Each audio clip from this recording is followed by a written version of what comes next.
Hello friends, drama के start में हम xiaoxi को देखते हैं जो कि ट्रैश इकट्ठा कर रही थी। तभी कुछ लड़के उसके पास आकर उसको बुली करने लग जाते हैं और उन्होंने xiaoxi के इकट्ठे किए हुए कैंस फिर से इधर उधर फेंक दिए थे, जिसके बाद वो लोग वहां से चले गए और xiaoxi बहुत ज्यादा सैड होती है। तभी वहां पर मास्टर लियो आ जाता है जो xiaoxi को अपने साथ ले गया। मास्टर लियो ने उसे सारी टेक्निक सिखाई और फिर एक दिन वो xiaoxi को बताने लगे कि उन्होंने xiaoxi को सब कुछ सिखा दिया था जो वो सिखा सकते थे। अब xiaoxi को खुद से प्रैक्टिस करनी होगी। ये बात सुनकर xiaoxi पूछती है कि इस बात का क्या मतलब, क्या वो उसके साथ नहीं रहेंगे? तो मास्टर ने बताया कि वो उस जगह से बिलोंग नहीं करते, इसलिए उनको वापस जाना है। मास्टर लियो ने xiaoxi को लास्ट गिफ्ट दिया और बताने लगी कि वो जल्द ही अपनी फैमिली से मिलेगी। ये सुनकर xiaoxi कहती है कि वो हमेशा ये बात करते थे, लेकिन वो अपनी फैमिली को कैसे ढूंढेगी? तो मास्टर लियो ने बताया कि जो रिंग उसके पास है उसे हमेशा उस रिंग को अपने साथ रखना होगा, क्योंकि उसी की वजह से वो अपनी फैमिली को ढूंढ पाएगी। इसके बाद मास्टर लियो वहां से चले गए और xiaoxi के पास अपना पेट छोड़ जाते हैं। xiaoxi ने जाने से पहले मास्टर लियो से पूछा कि क्या वो उनसे दोबारा मिल सकती है। तो मास्टर लियो ने बताया जब वो कल्टीवेशन लेवल की इनफ स्टेज पर पहुंच जाएगी तो वो मास्टर लियो से मिलने के लिए आ सकती है। फिर मास्टर लियो वहां से गायब हो गए और xiaoxi डर कर उठ जाती है और उसे पता चला कि वो ड्रीम देख रही थी, पर उसके पास मास्टर लियो का पेट था, इसलिए वो अभी भी खुश थी। अब हम येचन को देखते हैं जो अपनी कार में था और फोन पर किसी से मीटिंग के बारे में डिस्कस कर रहा होता है। वो गुस्से से बता रहा था कि वो लोग वहाँ पर डिस्कस करने के लिए नहीं आए, बल्कि रूल सेट करने के लिए आए थे। तभी उनकी गाड़ी के सामने xiaoxi आ जाती है, जिसने बताया कि बहुत तेज बारिश होने की वजह से सामने पानी खड़ा था, उन्हें उस रास्ते से नहीं जाना चाहिए। येचन ने उसे थैंक्स कहा और कुछ पैसे देने चाहे, पर xiaoxi ने वो पैसे लेने से मना कर दिया। तो येचन कहता है कि वहाँ पर बहुत तेज बारिश हो रही थी, उसे वापस घर जाना चाहिए वो पैसे लेकर। और xiaoxi ने सोचा कि वहाँ बहुत तेज बारिश हो रही थी और उसका घर भी लीक हो गया है, उसके पास रहने की और कोई जगह नहीं। तो उसने येचन से कहा कि फिर वो उसे 200 युआन दे दे। येचन ने उसकी बात मान ली। तभी उसकी नजर xiaoxi की रिंग पर पड़ती है। वो जल्दी से अपनी कार से बाहर आया और xiaoxi के पास जाने लगा तो xiaoxi डर गई। उसने xiaoxi से उसके रिंग के बारे में पूछा तो xiaoxi ने जल्दी से रिंग छुपा ली और सोचने लगी कि क्या वो उस रिंग को उससे छीन लेगा। पर येचन उसे कहता है कि वो कोई बैड गाय नहीं था, वो बस उस रिंग के बारे में जानना चाहता है। तो xiaoxi ने बताया कि वो रिंग उसे उसके फैमिली ने दी थी, इसलिए वो येचन को सेल नहीं कर सकती और फिर वो वहां से भाग जाती है। येचन उसके पीछे जाना चाहता था, पर तेज बारिश और गाड़ियों के गुजरने की वजह से वो उसके पीछे नहीं जा पाता। उसे फ्लैशबैक याद आया जिसमें उसने अपने ग्रैंडपा से वो रिंग मांगी थी, पर उसके ग्रैंडपा ने बताया कि वो रिंग सिर्फ या फैमिली की डॉटर को ही मिल सकती है। अगर ये जन लड़की होता तो वो रिंग उसे मिल जानी थी। और फिर ग्रैंडपा ने अपनी डेथ से पहले उन लोगों को बताया था कि उनकी लाइफ में सिर्फ एक रिग्रेट है कि वो अपनी ग्रैंड डॉटर को नहीं ढूंढ पाए थे, पर उन सब ब्रदर्स को अपनी सिस्टर को ढूंढना होगा ताकि फैमिली एयरलूम उसे दिया जा सके। फ्लैशबैक एंड हुआ और येचन ने जल्दी से कॉल करके अपने ब्रदर्स को भी बता दिया कि उसे xiaoxi मिल गई थी। दूसरी तरफ xiaoxi कल्टीवेट कर रही होती है और सोच रही थी कि उसके मास्टर की गिफ्ट की वजह से उसकी पावर और भी ज्यादा इंक्रीज हो रही है। फिर वो चूचू को अपने साथ लेकर शावर लेने के लिए जाने लगी, पर कुछ बच्चे आकर उसके हाथ से पानी गिरा देते हैं। उन्होंने फिर से xiaoxi को बुली करना स्टार्ट कर दिया था और उसका मजाक उड़ाते हैं कि वो तो रेट्स लेकर अपने साथ घूमती है। xiaoxi ने कहा कि वो कोई नॉर्मल रेट नहीं है, वो उसका चूचू था, उसके मास्टर का पेट। पर वो उसका और भी मजाक उड़ाने लगे। वहाँ पर उनकी मदर भी आ गई थी जिसने xiaoxi को बुली करना चाहा, पर तब तक वहाँ पर येचन का असिस्टेंट दुशिन अपने गार्ड्स के साथ आ जाता है, जिसने बताया कि xiaoxi उनकी यंग मैडम है और वो उसको अपने साथ घर ले जाने के लिए आए थे। ये सुनकर उन बच्चों की मदर डर जाती है और वहाँ से भागने की कोशिश की, पर तब तक येचन वहाँ पर आ गया, जिसने उनको रोक लिया और xiaoxi से पूछता है कि उन्होंने उसे किस तरह बुली किया था। xiaoxi ने जब बताया तो येचन को बहुत गुस्सा आता है और उसने गार्ड से कहा कि वो उन सबको वहाँ से ले जाए और उनको पता लगना चाहिए कि यंग मैडम को ऑफेंड करने के क्या कॉन्सिक्वेंसेस हैं। फिर उसने xiaoxi को हक करना चाहा, पर xiaoxi जल्दी से पीछे हो जाती है और कहती है कि वो बहुत ज्यादा डर्टी थी, वो उसे हक ना करे। पर येचन ने उसे फिर भी हक कर लिया और कहता है कि उसकी सिस्टर बिल्कुल भी डर्टी नहीं थी। xiaoxi ने उसे हक कर लिया और ये सोचकर खुश होने लगी कि फाइनली उसे भी अपनी फैमिली मिल गई थी। येचन उसे अपनी गाड़ी में घर लेकर जाता है। तभी कुछ लड़कियों ने उस कार को देखकर कहा कि वो कार तो बहुत ही ज्यादा एक्सपेंसिव थी, पर उसमें ट्रैश की चीजें क्यों पड़ी हुई हैं। xiaoxi ने उन लोगों की बातें सुनी तो अपने ब्रदर से कहती है कि क्या वो उसे एम्बेरस कर रही थी। वो लोग उसके सारे ट्रेयर्स को चीप बोल रहे थे, पर येचन कहता है कि xiaoxi उसके लिए कभी भी एम्बेरसिंग नहीं हो सकती। अब येचन अपने स्टडी रूम में बैठा कुछ काम कर रहा था, तभी दुशिन उसके पास आया और बताता है कि वंगमा xiaoxi को शावर देने के लिए ले गई थी, पर उसके पास कोई ड्रेस नहीं है जो वो पहन सके। ये सुनकर येचन कहता है कि वो इतनी इम्पोर्टेंट बात कैसे भूल सकता था। उसने जल्दी से दूशिन को इंस्ट्रक्शंस दी कि वो हर साइज के और हर स्टाइल के कपड़े शाओशी के लिए ले आए। वो बहुत जल्दी बड़ी हो जाएगी और उसके लिए एक डिज्नीलैंड भी प्रिपेयर करने को कहा, क्योंकि वो उसे बेस्ट लाइफ देना चाहता था। दूसरी तरफ शाओशी शॉवर ले रही होती है और सोच रही थी कि रिच लाइफ बहुत ही ज्यादा अच्छी है, फाइनली वो एक अच्छी लाइफ गुजारेगी। तभी उसके सामने पड़ी हुई टॉय डक ने आवाज की तो वो सोचती है कि क्या वो उसका मास्टर था। तब तक वहाँ पर मेड्स आ चुकी थी तो शाओशी को बताती हैं कि वो शॉवर लेने में उसकी हेल्प करेगी। येचन को उसके ब्रदर्स की कॉल आ चुकी थी जो पूछते हैं कि उसने कॉल पर कहा था कि उसने सिस्टर को ढूंढ लिया है, क्या वो झूठ बोल रहा है। वो इस तरह का मजाक बर्दाश्त नहीं करेंगे। तब तक शाओशी शॉवर लेकर आ जाती है। वो जैसे ही येचन के सामने आई तो उसकी आवाज सुनकर बाकी ब्रदर्स कहते हैं कि क्या वो उनकी सिस्टर थी। इसका मतलब येचन ने झूठ नहीं बोला। येचन ने शाओशी को अपनी गोद में बिठा लिया और बताता है कि वो सभी उसके ब्रदर्स थे। शाओशी बहुत ज्यादा खुश हो गई कि उसके इतने सारे प्यार करने वाले ब्रदर्स हैं और वो सभी शाओशी से बहुत प्यार से बात कर रहे थे। उन्होंने येचन से कहा कि उसकी सिस्टर का क्या मतलब, शाओशी उन सब की सिस्टर थी। जिस पर येचन जेलस होने लगा क्योंकि वो शाओशी को किसी और के साथ शेयर नहीं करना चाहता था। इसलिए उसने जल्दी से नेटवर्क का बहाना बनाकर कॉल बंद कर दी और शाओशी से कहता है कि उसके सारे ब्रदर्स बहुत लविंग है और वो सबसे ज्यादा सिर्फ येचन से ही प्यार करेगी। अब शाओशी अपने रूम में बैठी कल्टीवेट कर रही थी। तभी वो एक प्लेस पर पहुंच जाती है और सोचती है कि क्या ये प्लेस उसके मास्टर ने उसे गिफ्ट की थी। मैजिक से उसके हाथ में एक पाउच आ जाता है। वो वापस आई और सोचने लगी कि इसका मतलब ये वो लास्ट गिफ्ट है जो उसके मास्टर ने उसे दिया था। उसने चेक किया तो उसमें से 3 मैनुअल्स बाहर आते हैं जो शाओशी की कल्टीवेशन में बहुत ज्यादा हेल्प कर सकते थे। उसने अपने मास्टर को थैंक्स कहा क्योंकि ये बेस्ट गिफ्ट था और फिर वो बुक्स उसके हाथ में गायब हो जाती हैं और वो सोचने लगी कि क्या वो प्लेस है जिसके बारे में उसके मास्टर लियू ने बताया था, क्या वो भी उस प्लेस में जा सकती है। और फिर वो भी उस प्लेस में चली जाती है। अब वो मैनुअल पढ़ रही थी और सोच रही होती है कि ऐसे ये सब नहीं चल सकता, उसे कल्टीवेट करने के लिए कुछ पिल्स भी बनानी होंगी। क्या वो क्ले पॉट यूज कर सकती है। फिर उसने क्ले पॉट यूज करके कुछ पिल्स बनानी चाहिए, पर क्ले पॉट में इनफ पावर ना होने की वजह से वहाँ पर ब्लास्ट हो जाता है। तुशिन ने जल्दी से जाकर येचन को बताया कि शाओशी को चोट लग गई थी तो वो जल्दी से शाओशी के पास जाता है। साथ ही डॉक्टर भी आ गया था। येचन को परेशान देखकर शाओशी ने बताया कि वो बिल्कुल ठीक थी और उसकी हालत देखकर येचन कहता है कि वो बिल्कुल भी ठीक नहीं लग रही। डॉक्टर ने चेक किया और बताया कि वो बस डर की वजह से बेहोश हो गई थी, वो बिल्कुल ठीक है। और येचन ने शाओशी को फायर से दूर रहने को कहा। अब येचन अपने बाकी ब्रदर से बात कर रहा था जो उसे डांट रहे होते हैं कि उसे बिल्कुल भी शाओशी का अच्छे से ख्याल रखना नहीं आता। अगर वो उसका ख्याल नहीं रख सकता था तो वो शाओशी को उन्हें दे दे। पर येचन कहता है कि कोई भी शाओशी को उससे दूर लेकर नहीं जा सकता। तब तक शाओशी भी वहाँ पर आ गई और अपोलोजाइज करती है कि उसकी वजह से येचन को डांट पड़ गई थी। पर येचन कहता है कि ये कोई बड़ी बात नहीं है। फिर उसने शाओशी को बताया कि उसे काम के लिए कंपनी जाना था। अगर शाओशी शॉपिंग करना चाहती है तो वो दूशिन को अपने साथ लेकर जा सकती थी। और शाओशी ने बताया कि वो अल्केमी फर्नास बाय करना चाहती थी। फिर वो दूशिन के साथ शॉपिंग पर जाती है। दूशिन उसके लिए बहुत सारे पॉट्स लेकर आया पर शाओशी कहती है कि ये सब इंसेंस बर्नर्स हैं, उसे एक फर्नास चाहिए था। दूशिन बोला कि वो फर्नास उसके लिए कहाँ से ला सकता है। तो शाओशी को एक आइडिया आया और वो मैजिक करती है। उसने टैलिस्मान यूज किया और थोड़ी देर बाद उसे डायरेक्शन का पता लग गया था। उसने जैसे ही एकेडमी के बारे में दुशिन को बताया तो वो कहता है कि उस प्लेस में किसी को भी जाना अलाउ नहीं है। उसने सुना है कि वहाँ का मास्टर बहुत ही ज्यादा स्केरी था, जो भी कोई वहाँ पर चला जाता वो उसे बहुत बुरी तरह पनिश करता था। पर शाओशी ने कहा कि उसे किसी बात से डर नहीं लगता और दुशिन को अपने साथ लेकर वहाँ पर चली जाती है। पर वो जैसे ही अंदर एंटर हुए तो थोड़ी देर बाद ही दुशिन के शोल्डर पर किसी ने हाथ रखा। वो डरकर पीछे मुड़ते हैं तो सामने मास्टर वू खड़ा हुआ था जो उनको देखकर पूछता है कि वो लोग कौन थे और वहाँ पर क्या कर रहे हैं। जिस पर दुशी ने जल्दी से अपना कार्ड निकालकर बताया कि वो या फैमिली से हैं और शाओशी ये फैमिली की यंग मैडम थी। वो लोग वहाँ पर अल्केमी फर्नास लेने के लिए आए हैं। मास्टर वू ने कार्ड फेंक दिया और गुस्से से बोला कि वो या फैमिली से नहीं डरता। उनके पास अगर कुछ पैसे हैं इसका मतलब ये नहीं कि वो मास्टर वू से आके कुछ भी कह सकते थे। और मास्टर वो ने कहा कि वहाँ पर कोई भी फरनास नहीं है। पर शाओशी ने उस फरनास की लोकेशन भी बता दी और कहती है कि वहाँ पर वो फरनास जरूर था। दूशी ने कहा कि अगर वो फरनास देने के लिए रेडी हो जाते हैं तो वो उसको कोई भी प्राइस दे देंगे। पर मास्टर वो को इस बात पर और भी गुस्सा आ गया कि उन्हें क्या लगता है उसके पास पैसों की कमी थी। उसने जैसे ही अपनी पावर को यूज किया तो दूशिन पीछे जाकर गिरता है पर शाओशी पर कोई असर नहीं हुआ था। उसने मास्टर वो के सामने अपने मैजिक को यूज किया तो मास्टर वो समझ जाता है कि वो कोई ऑर्डिनरी गर्ल नहीं थी।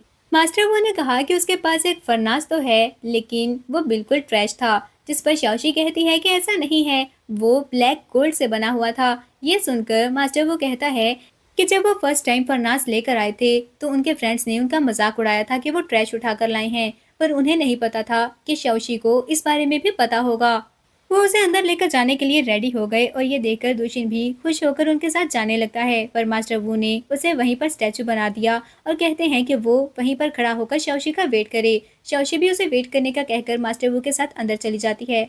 मास्टर वो उसे फरनास के पास ले आया तो शाओशी उसे चेक करके उसकी पावर के बारे में बताने लगी। फिर वो ओपन करके मास्टर वो को बताती है कि उसके अंदर वो पिल्स रेडी कर सकती थी। कल रात उसने क्ले पॉट में वो पिल रेडी की थी, पर वहां पर एक्सप्लोजन हो गई, इसीलिए उसे वो फरनास चाहिए था। मास्टर वो ने वो पिल देखी और कहते हैं कि उस फरनास को यूज करने के लिए उन्होंने बेस्ट अल्केमिस्ट को भी बुलाया था, पर कोई भी ये काम नहीं कर सका। उसे नहीं पता था कि शाओशी को ये काम आता है, इसलिए वो उस फरनास को डिजर्व नहीं करता। शाओशी ही उस फरनास को डिजर्व करती थी, वो अपने साथ लेकर जा सकती है। शाओशी ने मास्टर वू को बहुत सारी टेक्निक्स के बारे में भी बताया, जिसके बाद मास्टर वू से पूछता है कि क्या वो उसे इमोर्टैलिटी के बारे में बता सकती थी। शाओशी ने हाँ कहा तो वो उसे जल्दी से अपनी बुक्स दिखाता है, जो चेक करके शाओशी ने उन बुक्स को पहचान लिया था और उस पर कुछ राइट करके मास्टर वू को देती है। मास्टर वू ने उसे अपनी टीचर मान लिया। फिर वो दोनों फरनास लेकर बाहर आते हैं और शाओशी ने बताया कि उसे फरनास मिल गया था। मास्टर वू ने दूशिन से अपोलोजाइज किया कि कुछ देर पहले उन्होंने ज्यादा ही गुस्सा कर लिया था, और वो फरनास याशी को देते हुए उसे टीचर बुलाते हैं। तो दूशिन तो शौक ही रह गया कि आखिर अंदर हुआ क्या था। दूशिन ने मास्टर वू से उसकी प्राइस पूछी तो मास्टर वू कहते हैं कि उसे इतना पोलाइट होने की कोई जरूरत नहीं, जबकि दूशिन अभी भी शौक में था। रात में शाओशी बैठी पेंटिंग बना रही होती है, तभी येचन उसके पास आया और पूछता है कि वो क्या कर रही थी और आज सारा दिन उसने क्या किया। शाओशी ने अपने रूटीन के बारे में बताया और बताती है कि वो पेंटिंग बना रही थी। तो येचन उसकी पेंटिंग चेक करता है और देखकर शॉक रह गया कि वो इतनी अच्छी पेंटिंग बना सकती थी। येचन ने उसे पूछा कि उसने ये सब कहाँ से सीखा था, तो शाओशी बताती है कि उसे ये सब उसके मास्टर लियू ने सिखाया था, पर वो उसे छोड़कर जा चुके हैं। येचन ने जब उसे सैड देखा तो वो प्रॉमिस करता है कि वो उसके मास्टर लियू को ढूंढने में उसकी हेल्प करेगा। शाओशी ये सुनकर बहुत ही ज्यादा खुश हो गई थी। येचन ने दूशिन को वहाँ पर बुलाया और मास्टर लियू के बारे में पता करने को कहता है, जबकि दूशिन भी शाओशी की पेंटिंग देखकर शॉक रह गया था। और येचन ने उसे कहा कि वो उस पेंटिंग को उसके स्टडी रूम में रख दे। वो सब लोगों को बताना चाहता है कि उसकी सिस्टर कितनी ज्यादा टैलेंटेड थी। नेक्स्ट डे शाओशी ब्रेकफास्ट के लिए गई और येचन के बारे में पूछती है, तो दूशिन ने उसे बताया कि वो सुबह ही ऑफिस चला गया था। सुबह से उसे कोल्ड हो गया है, पर वो बिल्कुल भी अपनी फिक्र नहीं कर रहा था। यह सुनकर शाओशी कहती है कि वो अपनी हेल्थ को इग्नोर कैसे कर सकता है, और फिर वो सोचने लगी कि उसे अपने ब्रदर को क्योर करने के लिए पिल्स रिफाइन करनी होंगी।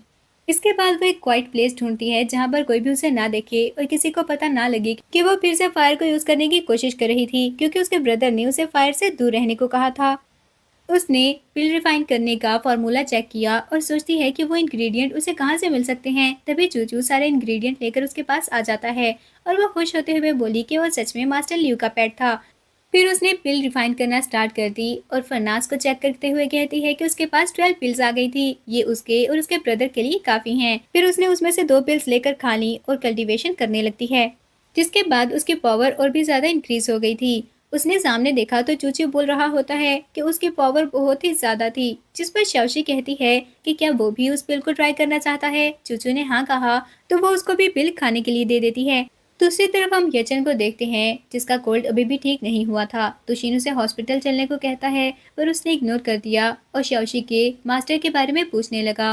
तो वो बताता है कि उसे अभी तक मास्टर लियू के बारे में कुछ पता नहीं चला। उसने आसपास से पूछा था तो उसे बस इतना ही पता चला कि मास्टर लियू शाओशी के साथ रहता था, पर 1 साल पहले वो वहाँ से चला गया और तब से शाओशी भी गायब हो गई थी। ये सुनकर येचन कहता है कि उन्हें हर हाल में मास्टर लियू को ढूंढना होगा। उसने शाओशी का इतने अच्छे से ख्याल रखा था और वो उन्हें थैंक्स बोलना चाहता है। तभी वहाँ पर शाओशी आ गई, जो आकर येचन को बताती है कि वो उसके लिए मेडिसिन लेकर आई थी। येचन ने पूछा कि क्या वो उसकी इलनेस को भी ट्रीट कर सकती है, और शाओशी सोचती है कि अगर उसने सच बता दिया कि वो पिल उसने रिफाइन की थी तो उसे पता लग जाएगा कि वो फिर से फायर के पास गई थी, और झूठ बोल देती है कि ये आइडिया उसको उसके मास्टर लियू ने दिया था। येचन ने उसे छोटी बच्ची समझकर कहा कि कोई बात नहीं, उसका कोल्ड कुछ दिनों में ठीक हो जाएगा, उसे मेडिसिन की जरूरत नहीं है, और अगर वो उस टी को पिएगा तो सब लोग उसे ओल्ड समझेंगे। जिस पर शाओशी बहुत ज्यादा सैड हो जाती है और कहती है कि क्या येचन को उसकी लाई हुई मेडिसिन पसंद नहीं आई थी। येचन ने जैसे ही देखा कि वो सैड हो रही है तो वो जल्दी से उसके हाथ से टी लेकर पी लेता है,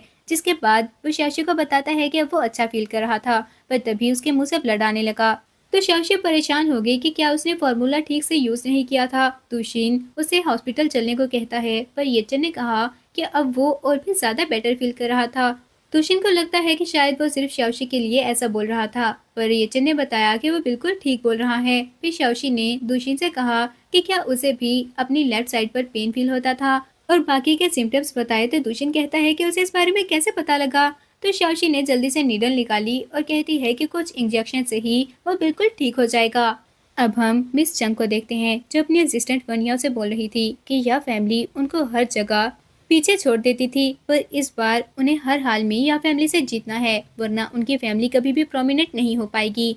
वनिया ने कहा कि आने वाली ट्रेयर अप्रेयल मीटिंग में 2 मास्टर्स आने वाले हैं। अगर वो बेस्ट ट्रेयर लेकर उनके पास जाएंगी तो वो लोग या फैमिली को डोमिनेट कर सकते थे।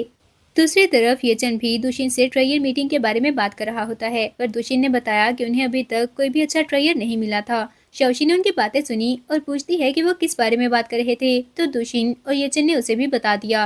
वो कहती है कि ट्रैश पिक करने में तो वो बहुत अच्छी थी, जिसके बाद वो उन्हें एक स्ट्रीट स्टॉल के पास ले जाती है। वहां पर उसने एक रिंग पसंद की और सामने बैठे हुए पर्सन से पूछती है कि उसकी प्राइस क्या थी। उस पर्सन ने शाओशी को हाई प्राइस बताई और दिल में सोचता है कि उसे इतना भी नहीं पता कि इनके वेट के हिसाब से इनकी प्राइस होती है। आज वो फॉर्च्यून बना लेगा। पर शाओशी सोच रही थी कि वो रिंग बहुत ज्यादा कीमती है और वो बस उसके 150 युआन ही मांग रहा था। उसने 2-3 चीजें और सिलेक्ट की और उनकी प्राइस पूछती है, तो सेलर ने उसे 5000 युआन बताए। ये शाओशी को कम लग रहे थे, इसलिए वो शॉक हो गई, जबकि सेलर को लगता है कि उसे प्राइस ज्यादा लग रही थी, इसलिए वो कम करके 3000 युआन में उसे सारा सामान दे देता है। पर येचन ने शाओशी को रोकना चाहा, क्योंकि उसे लग रहा था कि उन्हें और चीजें भी देखनी चाहिए, ये चीजें इतनी कीमती नहीं है।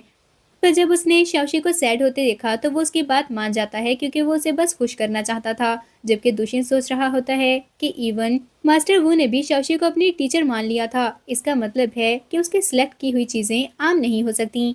बहुत सारी चीजें बाय करके येचन शाओशी से पूछता है कि क्या उसे यकीन है वो सब ट्रेयर थे, जिस पर दुशिन कहता है कि उसे शाओशी पर यकीन करना चाहिए। उसके सेलेक्ट की हुई चीजें आम नहीं हो सकती, उनमें डेफिनेटली ट्रेयर्स हैं। फिर शाओशी एक और स्टॉल पर गई, जहाँ पर वो कुछ बुक्स देखती है और कहती है कि वो बुक वो मास्टर वू को गिफ्ट करेगी। तब तक वहाँ पर वंजियाओ मिस्टर दुआन के साथ आ जाती है। मिस्टर दुआन ने मास्टर वू की बात की तो शाओशी कहती है कि क्या वो भी मास्टर वू को जानता था, जिस पर वो कहता है कि मास्टर वू को कौन नहीं जानता, लेकिन उस जैसी बच्ची मास्टर वू के बारे में बात कर भी कैसे सकती है। उन्होंने अपना ट्रेयर शाओशी के सामने दिखाया और ब्रैग करने लगे कि ट्रेयर मीटिंग पर वो मास्टर वू को वो ट्रेयर देने वाले हैं। और इस बार यह फैमिली अपनी सिस्टर की बात सुनकर उनके सामने हार जाएगी, जिस पर दुशिन ने येचन से कहा कि उसे शाओशी पर यकीन करना चाहिए। फिर वो शाओशी से पूछता है कि क्या उनके सामान में उससे भी ज्यादा कीमती चीज है, पर शाओशी ने कहा कि ऐसा नहीं था, तो दुशिन चुप कर जाता है। फिर शाओशी ने जाकर एक पेंटिंग देखी जो थोड़ी देर पहले चेक कर रही थी और कहती है कि वो ओरिजिनल पेंटिंग है, वो उस पेंटिंग को बाय करेगी। जिस पर मिस्टर दुआन उसका मजाक उड़ाने लगा कि वो उस स्टॉल का चेक कर चुका था, वहाँ पर सब कुछ फेक है। उस स्टॉल का मास्टर ही सबको ये बता रहा होता है कि उसके पास फेक पेंटिंग्स थी, पर वो काफी पुरानी है और एंशियंट पेंटिंग है, इसलिए वो हाई प्राइस पर सेल कर सकता है। और लोग उसका मजाक उड़ाने लगे कि कौन 5 लाख में उससे वो फेक पेंटिंग लेगा। पर शाओशी उसके पास जाकर कहती है कि वो उस पेंटिंग को चेक करना चाहती थी। उसने अच्छे से चेक करने के बाद बताया कि वो पेंटिंग तो ओरिजिनल थी। क्या मास्टर सच में उस पेंटिंग को सेल करना चाहता है? जिस पर मास्टर ने कहा कि उसके पास ओरिजिनल सामान कहाँ से आ सकता है, लेकिन अगर शाओशी बाय करना चाहती थी तो वो 5 लाख में देगा। सब लोग शाओशी का मजाक उड़ाने लगे, पर येचन ने उसकी खुशी के लिए वो पेंटिंग भी बाय कर ली थी। और सब लोग सोचते हैं कि इस बार यह फैमिली ट्रेयर मीटिंग में एक जोक बनकर रह जाएगी। अब हम ट्रेयर मीटिंग का सीन देखते हैं, जहाँ पर येचन को देखकर सब लोग कहने लगे कि वो अपना ट्रैश लेकर वहाँ पर आ गए थे और सबके सामने जोक बन जाएंगे। थोड़ी देर में मास्टर वू और मास्टर ची वहाँ पर आ जाते हैं। शाओशी मास्टर वू को देखकर बहुत ज्यादा खुश हुई थी, जबकि बाकी सब बोल रहे थे कि मास्टर वू और मास्टर ची बहुत ज्यादा स्ट्रिक्ट हैं। शाओशी जब अपने ट्रैश लेकर उनके पास जाएगी तो वो लोग बहुत ज्यादा गुस्सा होने वाले हैं। शाओशी फिर मास्टर ची के पास गई और अपनी रिंग दिखाती है, जिस पर सच में मास्टर ची को गुस्सा आ गया था और कहने लगे कि उसकी हिम्मत भी कैसे हुई इस तरह के स्टॉल से बाय की हुई एक रिंग उनके पास लाने की। क्या उसे नहीं पता कि वो किस जगह पर थी? और येचन की भी इंसल्ट कर देते हैं कि वो अपनी सिस्टर को ऐसे ही वहाँ पर एक्ट करने नहीं दे सकता। भले ही वो यह फैमिली का सन है, पर वहाँ के कुछ रूल्स थे। ये कहते हुए उन्होंने उन सबको वहाँ से निकालना चाहा, पर मास्टर वू जो शाओशी से मिलकर बहुत खुश हुए थे, वो बताते हैं कि उनके फ्रेंड कुछ भी ऑर्डिनरी नहीं ला सकती, वो एक बार अच्छे से चेक कर लें। मास्टर ची को लगा कि शायद वो मास्टर वू का इन्फ्लुएंस यूज करना चाहते हैं। उन्होंने शाओशी पर अपनी पावर यूज करनी चाहिए, पर शाओशी अपनी पावर से उनको ही धक्का दे देती है। तो मास्टर ची को रियलाइज हुआ कि वो सच में कोई ऑर्डिनरी गर्ल नहीं थी, और फिर उन्होंने वो रिंग चेक करनी चाहिए। और फिर उन्होंने शाओशी की रिंग चेक करनी चाहिए, जो सच में बहुत ज्यादा कीमती थी। जिसके बाद उन्हें यकीन आ जाता है कि मास्टर वू सच ही बोल रहे थे, और वो शाओशी के सारे ट्रेयर्स चेक करने लगते हैं। जिसके बाद उन्हें डिवाइन बुक भी मिली, और ये देखकर तो वो बेहोशी हो गए थे। शाओशी ने उन्हें वापस होश में लाया, तो वो शाओशी से कहते हैं कि क्या शाओशी वो बुक उन्हें दे सकती थी, वो उसे सेल नहीं करना चाहते। तो शाओशी कहती है कि वो बुक तो वो अपने लिए रखना चाहती थी। जिसके बाद वो बाकी के ट्रेयर्स देखने लगे, और हर चीज दूसरे से ज्यादा कीमती थी। अभी तक या फैमिली ने 50 मिलियन का सामान बेच दिया था, जिस पर बाकी सब लोग शॉक हो जाते हैं, क्योंकि थोड़ी देर पहले वो शाओशी का मजाक उड़ा रहे थे। पर वंजियो कहती है चाहे जो भी हो, वो चीजें उनके ट्रेयर से ज्यादा कीमती नहीं हो सकती। जिसके बाद शाओशी ने अपनी पेंटिंग दिखाई और कहती है कि वो पेंटिंग रियल थी। इस पर भी सब लोग उसका मजाक उड़ाने लगे। पर शाओशी ने बताया कि वो सॉन्ग डायनेस्टी की पेंटिंग है, जो मास्टर चियान ने खुद बनाई थी। फिर उसने बताया कि वो लैम्प जो मास्टर ने उसमें पकड़ा हुआ है, उससे ही वो उस पेंटिंग को डिफर कर सकते थे। उसके एक्सप्लेन करने के बाद मास्टर ची कहते हैं कि उसे नहीं पता था वो इतने अच्छे से सब कुछ जानती होगी। वो पेंटिंग उन्होंने 50 मिलियन की सेल कर दी। जिसके बाद वंजाओ और मिस्टर धुआन आगे आकर अपना ट्रेयर रखते हैं। मास्टर ची ने चेक करने के बाद कहा कि वो इतना कॉमन जेड कैबिज उनके पास ला भी कैसे सकते थे। ये सुनकर वंजाओ कहती है कि उनसे जरूर कोई गलती होगी, मिस्टर धुआन ने खुद वो चेक किया था। पर मास्टर ची ने कहा कि वो उनकी एबिलिटी पर शक कर रहे हैं, और गार्ड से कहकर उन लोगों को बाहर निकाल दिया। जिसके बाद शाओशी सोचती है कि वो कैबिज सच में कीमती था, फिर मास्टर ची ने ऐसा क्यों किया। बाद में वो मास्टर ची और मास्टर वू के साथ बैठी होती है, और मास्टर ची उससे पूछते हैं कि क्या वो सच में वो बुक उन्हें नहीं दे सकती, वो कोई भी प्राइस देने के लिए रेडी हैं। तो शाओशी ने कहा वो दोनों उसके साथ इतने अच्छे हैं, तो वो उनको बुक देने के लिए रेडी थी। फिर उसने वो बुक उन दोनों को गिफ्ट कर दी। वापस जाते हुए येचन ने शाओशी से कहा कि मास्टर ची और मास्टर वू उसके साथ इतने अच्छे से बिहेव क्यों कर रहे थे, और उसके लिए उन्होंने वंजाओ को वहाँ से क्यों निकाल दिया। तो शाओशी कहती है कि उसके पास एक बुक थी जो मास्टर ची लेना चाहते थे। तो येचन कहता है फिर भी मास्टर वू भी उसके बहुत अच्छे फ्रेंड लग रहे थे। जिस पर शाओशी ने झूठ बोल दिया कि शायद वो उन्हें अच्छी लगी होगी। तो येचन सोचता है कि उसके पास अभी भी बहुत सारे सीक्रेट्स हैं, लेकिन शाओशी जल्दी से सोने का बहाना करती है और सो जाती है। तो येचन उसे डिस्टर्ब नहीं करता। वंशिया ने जाकर जब इस सब के बारे में मिस चंग को बताया, तो उसे बहुत ज्यादा गुस्सा आ जाता है, और वो सोचने लगी कि अगर यह फैमिली अपनी यंग मैडम से इतना ही प्यार करती है, तो फिर वो सबसे पहले उससे ही डील करेंगे। दूसरी तरफ शाओशी और येचन की गाड़ी खराब हो जाती है, और दूशिन ने बताया कि इतने शॉर्ट रास्ते पर 3 बार गाड़ी खराब हो चुकी थी। येचन ने शाओशी से कहा कि अगले कुछ दिन वो घर से बाहर ना जाए, क्योंकि उसे बैड फीलिंग्स आ रही थी। तो शाओशी ओके बोल देती है। शाओशी ने एक और पिल रिफाइन की थी, जो वो चूचू को चेक करने को देती है, पर चूचू उसकी बात मान ही नहीं रहा था, और वो सोचने लगी कि वो किस पर ट्राई कर सकती थी। तभी उसे दूशिन ब्रेकफास्ट के लिए आवाज देता है, तो वो सोचती है कि उसे वो पर्सन मिल गया था। दूशिन अपने फ्रेंड्स के साथ प्ले करने के लिए जा रहा था, तो येचन ने उसके हाथ में पकड़ी बोतल के बारे में पूछा, तो दूशिन ने उसे बताया कि वो उसे शाओशी ने दी थी। ये सुनकर येचन जेलस हो जाता है, और फिर शाओशी के पास जाकर कहने लगा कि उसने सबको वो टी दी थी, पर येचन को क्यों नहीं दी। तो शाओशी सोचती है कि उसे लग रहा था उसके ब्रदर को वो मेडिसिन देना मुश्किल होगा, पर वो खुद ही उसके पास आ गया था, और फिर वो जल्दी से उसके लिए टी रेडी करके ले आती है। येचन ने वो टी पी ली, और उसके बाद उसे किसी की कॉल आती है, और उसे बताया गया कि टीचर ड्रू की डेथ होने वाली है। ये सुनकर वो बहुत ज्यादा परेशान हो गया। शाओशी कहती है कि क्या वो उसके साथ चले, वो उसकी हेल्प कर सकती थी, पर येचन ने उसे रोक दिया और कहता है कि बाहर बहुत ज्यादा खतरा है। वो शाओशी को अपने साथ लेकर नहीं जा सकता था, क्योंकि लास्ट टाइम की वजह से चंग फैमिली जरूर उसे हर्ट करना चाहेगी। फिर वो उसे वहीं छोड़कर चला जाता है। शाओशी जाकर कल्टीवेट करने लगी, और उसने ची की लास्ट स्टेज को भी ब्रेक थ्रू कर लिया था।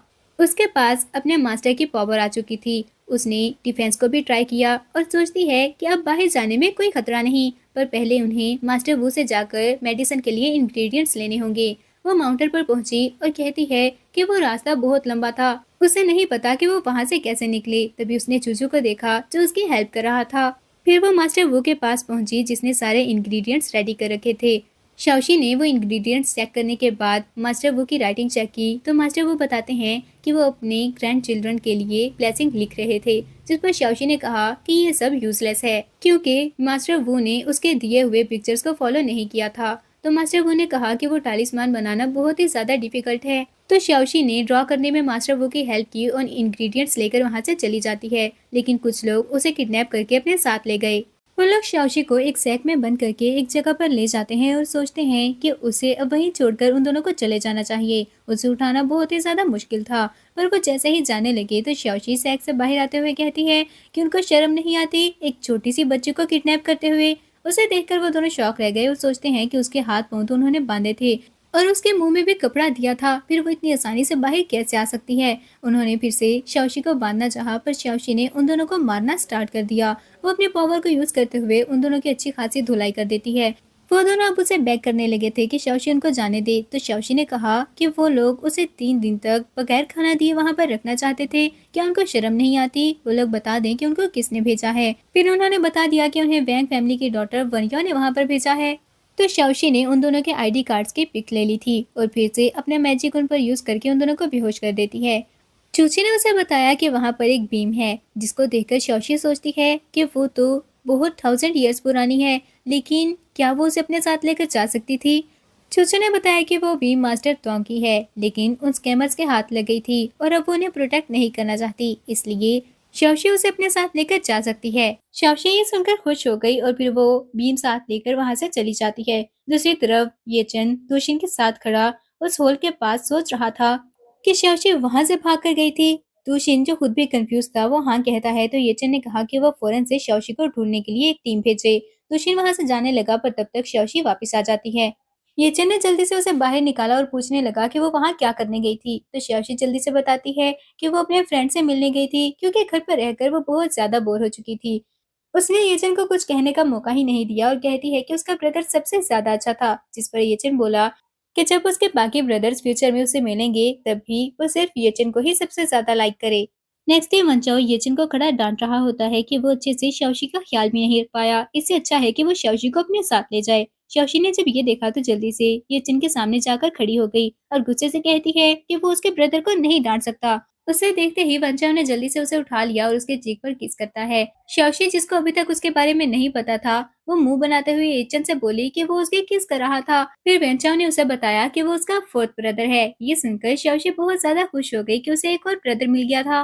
फिर वो शाओशी के लिए कुछ टॉयज मंगाता है जो शाओशी को बहुत अच्छे लगे थे, तो वो येचन से कहने लगा कि देखा, ऐसे बच्चों का ख्याल रखा जाता है। उसे तो शाओशी का ख्याल भी नहीं रखना आता था। अब शाओशी उस बीम की वुड काट रही थी। चूची ने उसे पूछा कि वो क्या कर रही है, तो शाओशी बताने लगी कि वो उस पर टैलिस्मान ड्रा करेगी, क्योंकि बार बार टैलिस्मान ड्रा करना बहुत मुश्किल है। वो उस पर कार्व करने के बाद बहुत सारे टैलिस्मान बना सकती थी। फिर उसने ऐसा ही किया और चूचू ये देखकर कहता है कि वो बहुत ही ज्यादा अमेजिंग है। नेक्स्ट डे वो उस टैलिस्मान को यूज करने के लिए बाहर गई और वो रेन करने लगती है, पर सामने से वंचाओ आ गया था। वंचाओ पर अचानक से पानी गिरा तो वो आसपास देखने लगा। शाओशी जल्दी से उसके पास जाकर अपोलोजाइज करती है। वंचाओ ने कहा कि उन्हें जल्दी से अंदर जाना चाहिए, शायद बारिश होने वाली है। फिर शाओशी बताती है कि वो बारिश उसकी वजह से हुई थी, पर उसे नहीं पता था कि उसके मैजिक से इतनी स्ट्रॉन्ग रेन होगी। तब तक वहाँ पर येचन भी आ गया, जिसने बताया कि वैंग फैमिली से इनविटेशन आया है मिस्टर वैंग की बर्थडे पार्टी के लिए। वैंग फैमिली का नाम सुनकर शाओशी को वंयो याद आई। येचन ने शाओशी से कहा कि अगर वो नहीं जाना चाहती थी तो उसे जाने की कोई जरूरत नहीं, पर वेंचाओ कहता है कि शाओशी बहुत जल्द स्कूल जाने लगेगी, इसलिए उसे इस तरह की चीजें फेस करने की आदत होनी चाहिए। और शाओशी भी इस बात के लिए मान गई। फिर वो मिस्टर वैंग की बर्थडे पार्टी पर जाते हैं। वहाँ पर मिस चंग उनके पास आकर कहती है कि वो लोग बहुत ही ज्यादा लेट आए थे, जिस पर येचन बोला कि हाँ, उनका बिजनेस बहुत ही ज्यादा बिजी चल रहा है, वो उसकी तरफ फ्री नहीं थे, इसलिए देर हो गई। ये बोलकर वो शाओशी के साथ अंदर चले गए, जबकि मिस चंग की नजर जैसे ही शाओशी पर पड़ी तो उसे गुस्सा आ जाता है और वन्या उसके पास आकर कहती है कि भले ही इस बार वो बच गई थी, पर वो अब वैंग हाउस में है, वो जो चाहे उसके साथ कर सकती है। फिर वो स्टेज पर गई और कहने लगी कि वैंग फैमिली की डॉटर होने के नाते वो उन सबके लिए सॉन्ग प्ले करेगी, पर इससे पहले वो चाहती है कि यह फैमिली की डॉटर उनके लिए एक सॉन्ग प्ले करे। वो बताना चाहती है कि यह फैमिली की डॉटर पहले एक ट्रैश कलेक्टर थी, पर उन्होंने सुना होगा कि वो बहुत ही ज्यादा टैलेंटेड है, वो जरूर म्यूजिक तो प्ले करना जानती ही होगी। ये चन और वेंचाओ ने उसे कहा कि अगर वो ऐसा नहीं चाहती तो उसे खुद को फोर्स करने की कोई जरूरत नहीं, पर शाओशी कहती है कि अगर मिस वैंग उसका सॉन्ग सुनना चाहती हैं तो वो उसके लिए प्ले करेगी। फिर वो जिधर प्ले करने के लिए जाती है और सबको बताया कि वो एक ऑटम सॉन्ग प्ले करने वाली है, पर सॉन्ग का नाम सुनकर वहां पर खड़ा हुआ मास्टर जिन कहता है कि वो सॉन्ग तो कंप्लीट ही नहीं हुआ। ये बच्चे जरूर मजाक कर रही होगी। पर जैसे ही शौशी ने सॉन्ग प्ले करना स्टार्ट किया तो मास्टर चिन कहते हैं कि ये तो सच में वही सॉन्ग है और इसकी कंप्लीट फॉर्म थी। शौशी के सॉन्ग प्ले करने के बाद मास्टर चिन उसके पास गए और कहते हैं कि वो उसे अपनी लास्ट डिसिपल बनाना चाहते थे और अपना जिथर भी उसे गिफ्ट करेंगे। जिस पर सब लोग सोचते हैं कि शौशी सच में बहुत लकी है, जबकि वन याओ को बहुत ज्यादा गुस्सा आ रहा था कि इतनी मुश्किल से वो 10 लेवल पास करके मास्टर चिन की डिसिपल बनी थी और अब मास्टर चिन खुद शाओशी को अपनी लास्ट डिसिपल बनाना चाहते हैं। शाओशी ने मिस्टर चिन को रिफ्यूज कर दिया और कहती है कि उसका ऑलरेडी एक मास्टर था, इसलिए वो उसकी डिसिपल नहीं बन सकती और उसके ब्रदर उसके लिए एक न्यू जीथर ले आएंगे। जिसके बाद वो वनिया से कहती है कि अब सॉन्ग प्ले करने की उसकी बारी थी। वो जाकर सॉन्ग प्ले करने लगी तो सब लोग गॉसिप करते हैं कि वो अच्छा प्ले कर रही थी पर शाओशी से बेटर नहीं था। ये सुनकर उसका ध्यान डाइवर्ट हुआ और जिथर की वायर टूट जाती है। ये देखकर वो सोचती है कि वो तो शाओशी को एम्बेरस करना चाहती थी, पर ये तो उल्टा हो गया। उसे शाओशी पर गुस्सा आया और वो उसके पास जाकर गुस्से से कहती है कि ये सब उसी की वजह से हुआ था। शाओशी कहने लगी कि उसने तो वंजा को कुछ कहा भी नहीं, वही हर बार उसे हार्म करने की कोशिश करती थी। लास्ट टाइम उसने शाओशी को किडनैप भी किया। ये सुनकर येचन और वेंचाओ शॉक हो जाते हैं और पूछने लगे कि वो क्या बात कर रही थी, इस बारे में उन्हें क्यों नहीं पता। तो शाओशी ने कहा कि वो बिल्कुल ठीक है। फिर वो सबको एविडेंस दिखाती है, जिसके बाद ये चंद मिस्टर वैंग से एक्सप्लेनेशन मांगने लगा। मिस चंग ने जल्दी से वंजाओ के थप्पड़ मार दिया और कहती है कि उसकी हिम्मत भी कैसे हुई शाओशी के साथ ऐसा करने की। पर वंजाओ गुस्से में बता देती है कि ये सब उसे मिस चंग ने ही करने को कहा था। ये सुनते ही ये चंद ने सबके सामने अनाउंस कर दिया कि आज के बाद यह फैमिली चंग फैमिली को ब्लॉक कर रही है। फिर वो शाओशी को उठाकर वहां से ले गया तो मिस चंग उसके पीछे जाने लगी ताकि उससे बैक कर सके, जबकि वेन चाओ मिस्टर वैंग से कहता है कि उसे अपनी डॉटर को अच्छे से डिसिप्लिन करना चाहिए वरना कॉन्सिक्वेंसेस अच्छे नहीं होंगे। उसके जाने के बाद मिस्टर वैंग ने वन याओ से कहा कि अब से वो वैंग फैमिली की हेir नहीं बन पाएगी। नेक्स्ट डे शाओशी के लिए वेन चाओ कुकिंग करता है और बताने लगा कि येचन बिजनेस में बहुत बिजी रहता है, इसलिए उसका ख्याल नहीं रख पा रहा था, तो अब से वेन चाओ उसका ख्याल रखेगा। फिर उन दोनों ने येचन से पूछा कि वो कुछ खा क्यों नहीं रहा, तो वो कहता है कि उसे भूख नहीं थी। शाओशी ने जैसे ही एक बाइट ली तो उसे पता चलता है कि वो खाना बिल्कुल भी अच्छा नहीं बना था और वो आहिस्ता से येचन से पूछती है कि वो खाना इतना बुरा क्यों बना था। तो येचन ने बताया कि उसका ब्रदर स्टडी के लिए अब्रॉड रहा था, जिसकी वजह से उसे कभी अच्छा खाना खाने को नहीं मिला और वो अब बैड कुकिंग करने लगा था। लेकिन उसने सुना है कि इस वजह से उसे स्टमक प्रॉब्लम्स भी हो गई थी। वेंचाओ ने उनसे पूछा कि क्या वो उसकी बैड कुकिंग की वजह से खाना नहीं खा रहे, पर शाओशी कहती है कि ऐसा कुछ नहीं। फिर उसे एक आइडिया आया तो वो उन दोनों को बताती है कि वो गार्डन में वेजिटेबल प्लांट करना चाहती थी। ये सुनकर वेंचाओ ने कहा कि वो उसे सपोर्ट करता है, वो जो चाहे कर सकती थी और शाओशी सोचने लगी कि वो अपनी कल्टीवेशन को यूज करके वहां पर वेजिटेबल प्लांट करेगी, फिर चाहे वेंचाओ की कुकिंग बुरी ही क्यों ना हो, उसकी बनाई हुई डिशेस का टेस्ट बहुत ही अच्छा होगा। नेक्स्ट डे वो दुशिन के साथ गार्डन में वेजिटेबल प्लांट करने जाती है। वहां पर उसने वेंचाओ के लगाए हुए फ्लावर्स हटाने को कहा तो दुशिन दिल में सोचता है कि वो फ्लावर्स वेंचाओ अब्रॉड से लेकर आया था और उसको बहुत ही ज्यादा पसंद हैं। क्या वो सच में ऐसा करेगी? और शाओशी से पूछने लगा कि क्या वो सच में ऐसा करना चाहती थी, तो शाओशी ने उसे बताया कि वेंचाओ ने उसे इसकी परमिशन दी है। वैसे भी वो बस उन फ्लावर्स को वहां से निकाल कर पॉट में लगा देंगे। दुशिन ने उसकी हेल्प की, जिसके बाद शाओशी वहां पर वेजिटेबल प्लांट कर देती है और उसने उनमें अपनी पावर्स भी ट्रांसफर कर दी थी। इसके बाद वो फ्लावर्स की तरफ देखती है जो मुरझाने लगे थे, तो सोचती है कि ऐसा कैसे हो सकता है और फिर उसने अपनी पावर को यूज करके फिर से उन फ्लावर्स को भी फ्रेश कर दिया था। नेक्स्ट डे वेंचर शाओशी से अपने फ्लावर्स के बारे में पूछने गया तो तभी वहां पर दुशिन एक डिश लेकर आ जाता है और शाओशी को बताने लगा कि कल जो उसने वेजिटेबल प्लांट किए थे वो पिक कर लिए गए हैं और ये उन्हीं से बनाई गई डिश है। शाओशी ने वेंचाओ को ट्राई करने का कहा तो वो दिल में सोचता है कि उसके फ्लावर की कॉस्ट पर ये डिश बनी है, वो मरकर भी नहीं खाएगा। पर अगले ही सेकंड उसने पूरी प्लेट फिनिश कर दी थी और शाओशी से कहता है कि वो तो बहुत ही अच्छा बना है, वो उसके बाकी फ्लावर्स भी वहां से हटा दे और वहां पर वेजिटेबल प्लांट करे। अगर ये कम है तो वो उसके लिए वो लैंड भी बाय कर सकता है। पर शाओशी ने कहा कि जो वेजिटेबल उसने प्लांट किए थे वो वेंचाओ के लिए काफी हैं। अगले सीन में शाओशी एक ड्रीम देखती है और वो बहुत ज्यादा डर गई थी। उठकर सोचने लगी कि उसके ड्रीम में वो पर्सन कौन था जो बंधा हुआ था। उसने जैसे ही चेक किया तो उसे पता चलता है कि वो तो उसका सिक्स्थ ब्रदर था। वो अपने सिक्स्थ ब्रदर यूफंग की लोकेशन पता करके उसे बचाने के लिए जाती है, पर वो जैसे ही उसे फ्री करने लगी तो उसे पता चलता है कि वहाँ पर एक फॉर्मेशन थी। तभी वहाँ पर दुशंग आ जाता है। जिसने शाओशी से कहा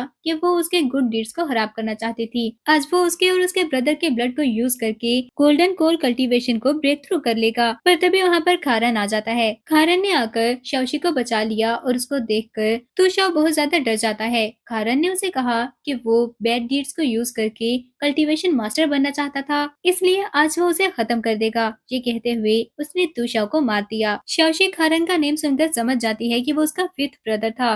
खरन शाओशी की तरफ देखते हुए सोचता है कि वो उसकी मदर की तरह लग रही थी और शाओशी ने उसे अपनी रिंग दिखाई और बताती है कि वो उसकी सिस्टर है, तो खरन बहुत ज्यादा खुश हुआ। फिर उसने शाओशी को एक गोल्डन स्टिक गिफ्ट की। तो तभी यूफंग कहता है कि क्या अब वो आकर उसे भी बचा सकते थे, जिस पर खारन उसकी तरफ देखकर कहता है कि वो वहां पर क्या कर रहा था। तो यूफंग ने बताया कि वो तो कब से बैठा उनकी बातें सुन रहा था। शाओशी ने जल्दी से जाकर उसे फ्री किया क्योंकि उसके बारे में तो वो भूल ही गई थी। जिसके बाद खारन ने कहा कि उसे एक और मिशन के लिए जाना है, वहां से फ्री होकर वो शाओशी से मिलने के लिए आ जाएगा। और शाओशी यूफंग के साथ वहां से चली गई। अब डाइनिंग टेबल पर बैठा यूफंग सबको बता रहा होता है कि उस दिन वो फिल्मिंग कर रहा था, पर तभी वहां पर आसपास बहुत सारा धुआं हो गया और अचानक से उसे किसी ने पकड़ लिया था। पर उसे नहीं पता था कि शाओशी उसे बचाने के लिए आ जाएगी। ये सुनकर शाओशी कहती है कि क्या वो एक एक्टर था, वो बहुत ही ज्यादा अमेजिंग है। पर वेंचाओ कहने लगा कि वो सबसे ज्यादा अमेजिंग था क्योंकि वो 20 इयर्स की एज में प्रोफेसर लग चुका था। यूफंग ने शाओशी को एक वैरायटी शो के बारे में बताया जिसमें वो उसे अपने साथ लेकर जा सकता था, पर बाकी दोनों डिसएग्री करते हैं क्योंकि वो जानते थे कि वो सिर्फ शाओशी के साथ अकेले टाइम स्पेंड करना चाहता है। पर शाओशी यूफेंग के साथ जाने के लिए मान गई। अब हम वैरायटी शो का सीन देखते हैं। शूटिंग स्टार्ट हुई और एक्टर लिंजी अपना इंट्रोडक्शन देते हुए अपनी सिस्टर म्याओ म्याओ के बारे में बताता है और इसके बाद यूफंग ने अपना और शाओशी का इंट्रोडक्शन दिया। सब लोग कहने लगे कि उन्होंने सुना था लिंजी की सिस्टर बायोलॉजिकल सिस्टर नहीं है बल्कि उन्होंने अडॉप्ट की थी। पर शाओशी भी क्यूट है। फिर वो लोग गेम प्ले करते हैं ताकि डिसाइड कर सकें कि कौन कहाँ पर रहने वाला है। लिंजी ने बिग विला जीत लिया और वो वहीं पर रहने वाला था। फिर शाओशी की बारी आई, पर वो अपनी पावर्स को सील कर देती है, लेकिन इसके बाद भी वो बोर्ड गिर गया था और होस्ट कहने लगा कि उन्होंने उनका नुकसान किया है। अब वो सिर्फ एक ब्रोकन टेम्पल में ही रह सकते थे। कुछ लोग शाओशी को ब्लेम करने लगे। लिंजी खुश होकर वहां से चला जाता है, जबकि शाओशी ने यूफंग से पूछा क्या लिंजी उसको लाइक नहीं करता, इसीलिए उसने उनके साथ ऐसा किया था। पर एक तरह से उनकी हेल्प भी हो गई। फिर वो दोनों टेम्पल में चले जाते हैं। थर्ड ब्रदर श्यांग जो बाइक रेसर था, उसका फ्रेंड ये वीडियो देख रहा होता है। श्यांग को जैसे ही पता चला कि उसकी सिस्टर मिल गई थी, तो वो अवार्ड शो छोड़कर अपनी सिस्टर से मिलने के लिए चला गया। शाओशी यूफंग के साथ टेम्पल जाकर सामने लगी गॉडेस की पिक्चर को ग्रीट करती है। इसके बाद उसने यूफंग से पूछा कि क्या शूटिंग टीम वहां से जा चुकी थी। यूफंग ने हाँ कहा, तो वो मैजिक यूज करके वापस घर चले जाते हैं और उसने यूफंग को बताया कि उसने टेलीपैथी यूज की थी। कल शूटिंग से पहले वो लोग वापस चले जाएंगे। कुछ टाइम बाद शाओशी को गॉडेस ने फिर वहां पर बुलाया, तो वो उसकी रीजन पूछती है, जिस पर गॉडेस कहती है कि आज तक किसी ने इतनी डेडिकेशन से उसे बात नहीं की थी और वो शाओशी को एक गिफ्ट देना चाहती है। उसने एक पर्ल दिया और बताया कि उसे और भी गुड डीड्स करनी चाहिए। नेक्स्ट डे वो दोनों ब्रेकफास्ट के लिए गए, तो लिंजी उनसे कहता है कि वो लोग काफी लेट हो गए थे। यूफंग ने कहा उसे ऐसा नहीं लगता और अब कुछ लोग इंटरनेट पर शाओशी को बुरा बोल रहे थे। उन्हें लगा कि वो बदतमीज है। होस्ट ने उनको बताया कि आज के टास्क में उन्हें विलेजर्स की हेल्प करनी है और वहां से चला गया। तभी शाओशी की नजर एक आंट पर पड़ी। वो उसको जाकर पूछती है कि वो इतनी दूर से पानी लेकर आई थी। तो वो लड़की उसे बताने लगी कि हाँ, उन्हें 5 मील दूर से पानी लाना पड़ता है क्योंकि वहाँ पर पानी नहीं था। बहुत बार वेल डिग करने की कोशिश की पर पानी नहीं आया था, जिस पर शाओशी ने सोचा कि वो वेल डिग करने में उनकी हेल्प करेंगे। यूफंग ने उसकी हेल्प करने के लिए ये झूठ बोल दिया कि एक प्रीस्ट ने उनको बताया था जो बात शाओशी करती है वो सच हो जाती है, ताकि और भी विलेजर्स उनकी हेल्प करें। फिर शाओशी ने चेक करके बताया कि उन्हें ट्री के नीचे डिग करना चाहिए और बहुत से विलेजर्स को लेकर वो लोग डिग करने लग जाते हैं और सच में वहां पर पानी आ गया था। लिनही ये देखकर बहुत जेलस हुआ और सोचता है कि वो उनको सक्सेसफुल नहीं होने देगा। सब लोगों ने शाओशी को थैंक्स कहा। अब वो आंट शाओशी को खाना दे रही थी, पर तभी वो बेहोश हो जाती है। तो लिंजी कहता है कि कहीं वो पानी पॉइजनस तो नहीं है। शाओशी ने ही उस पानी के बारे में बताया था, क्या ये सब उसने किया है। फिर उसने अपनी सिस्टर म्याओ म्याओ को पॉइजन चेक करने को कहा, तो पानी में सच में पॉइजन था। तो यूफंग बोला कि वहाँ और भी लोग थे, वो सिर्फ शाओशी पर इल्जाम नहीं लगा सकता। होस्ट ने बताया कि ज्यादा जरूरी उस लड़की को बचाना है, तो शाओशी बोली कि वो उसको बचा सकती थी। पर लिंजी कहता है कि वो उसकी बात पर यकीन क्यों करें।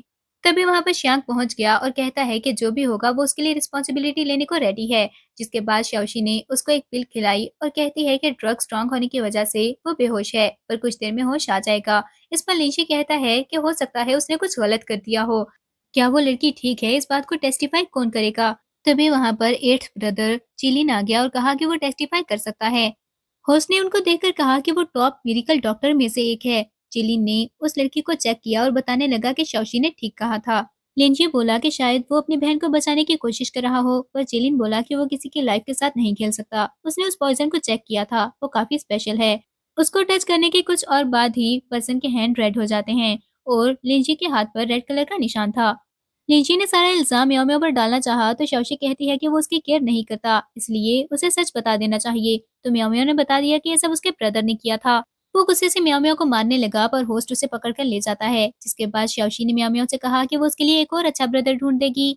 इसके बाद शौशी ने गॉडेस का दिया हुआ पर्ल यूज करके अपनी कल्टीवेशन और भी ज्यादा स्ट्रॉन्ग कर ली थी। तभी उसे पता चला कि उसके पेरेंट्स मिसिंग है और वो सोच रही थी कि वो उनको कैसे बचाए। तभी वहाँ पर फिर से खारान आ जाता है, जिसने बताया कि वो पुलिस का हेड है, क्योंकि वो अपनी आइडेंटिटी रिवील नहीं कर सकता।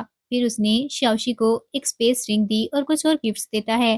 वापस जाकर उन्होंने जब बाकी सबको बताया कि शाओशी उनके पेरेंट्स को बचाने जाएगी, तो येचन कहता है कि वो उसको रिस्क में नहीं डाल सकता, जिस पर खरन बताने लगा कि वो भी उसके साथ जाएगा। पर इससे पहले उसे अपने फर्स्ट ब्रदर को ढूंढना है, जो अंडरवर्ल्ड का डॉन था। वो दोनों अपने फर्स्ट ब्रदर यूथांग को ढूंढने के लिए जाते हैं, पर गार्ड्स ने उनको पकड़ लिया और यूथांग के पास जाकर बोले कि वो लोग झूठ बोल रहे थे। पर यूथांग ने खारन को पहचान लिया और शौशी के बारे में पूछता है, तो खारन ने बताया कि वो उसकी सिस्टर थी। तभी वहाँ पर एक लड़की आ जाती है जो यूथांग को डैड बोल रही थी। तो यूथांग ने बताया कि उसकी जान बचाते हुए लिली के फादर की डेथ हो गई, इसलिए उसने लिली को अडॉप्ट कर लिया था। पर लिली को शौशी बिल्कुल पसंद नहीं आई थी। वो लोग अपने पेरेंट्स को बचाने के बारे में सोचने लगे, तो लिली ने जिद की कि वो भी उनके साथ जाएगी और शौशी मान जाती है। फिर वो लोग अपने पेरेंट्स को बचाने के लिए चले गए।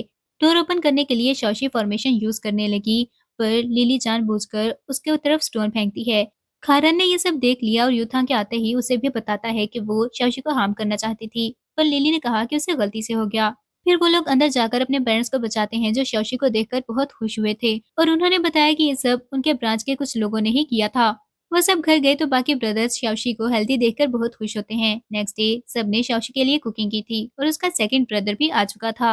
वो सब शाओशी की बर्थडे पार्टी सेलिब्रेट करना चाहते थे, पर तभी वहाँ पर लिली आ गई और कहती है कि उनकी इतनी एनिमी है, शाओशी के बारे में किसी को पता नहीं लगना चाहिए। पर शाओशी कहती है कि वो सबसे फाइट कर सकती थी और अपनी बर्थडे सेलिब्रेट करना चाहती है। लिली को इस बात पर बहुत गुस्सा आया। शाओशी को लिली स्ट्रेंज लगी, तो वो उसके बारे में चेक करती है और उसे पता चला कि उसके फादर की डेथ नहीं हुई और इस बारे में लिली को भी पता था।